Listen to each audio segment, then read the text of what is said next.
نابالغ بچی کے پاس سونا ہو تو زکوٰۃ فرض ہوگی۔ بچی کی پیدائش پر اسے جو زیور ملے ہیں کیا اس پر زکوٰۃ ہے یا نہیں؟ راشدہ صاحبہ انڈیا سے۔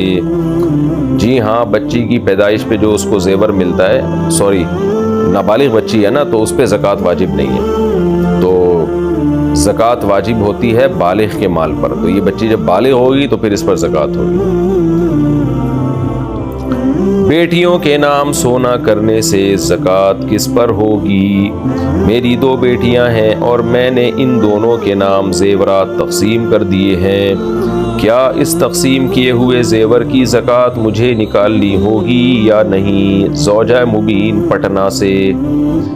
آپ کی بیٹی ہیں اور آپ نے ان کے نام کر دیے اور نیت بھی کر دی ہے کہ یہ ان کے ہیں یہ، اور بیٹیاں نابالغ ہیں، تو پھر زکوٰۃ اس پر واجب نہیں ہے، لیکن پھر وہ آپ زیور کہیں بیچ نہیں سکتی، بس وہ مالک بن گئی بچیاں اس کی، اور اگر بیٹیاں بالغ ہیں تو پھر زکوٰۃ واجب ہے۔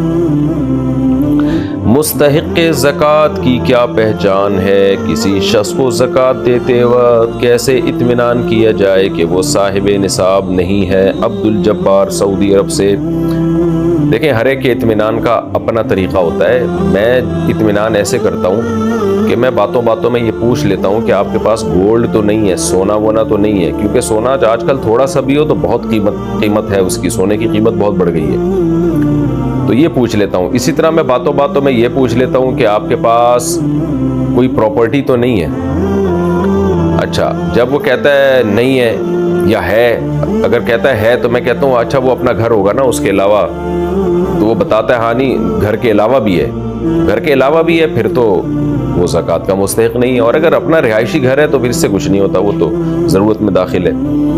لیکن گھر کے علاوہ کوئی پراپرٹی ہے جو استعمال میں نہ آ رہی ہو تو پھر ایسے آدمی کو زکوٰۃ نہیں دی جا سکتی، کیونکہ پراپرٹی کی بھی اچھی خاصی ویلیو ہوتی ہے۔ تو یہ 2-4 چیزیں ہلکا پھلکا سا پوچھ لیا کریں، تنخواہ ونخواہ کا اندازہ لگا لیں، اور کوئی ایسی چیز تو نہیں ہے جو ضرورت سے زائد ہو، پورے سال استعمال ہی نہ ہوتی، تو ایسے لمسم کچھ اندازہ لگا کے ہی آپ پتہ لگا سکتے ہیں۔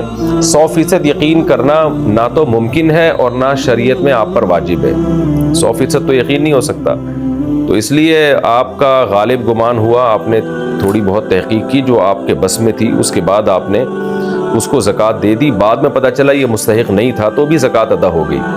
لیکن بغیر تحقیق کے آپ نے کسی کو پکڑا دی اور بعد میں پتہ چلا کہ یہ مستحق نہیں ہے تو پھر زکوٰۃ ادا نہیں ہوگی۔ خوب سمجھ لیں۔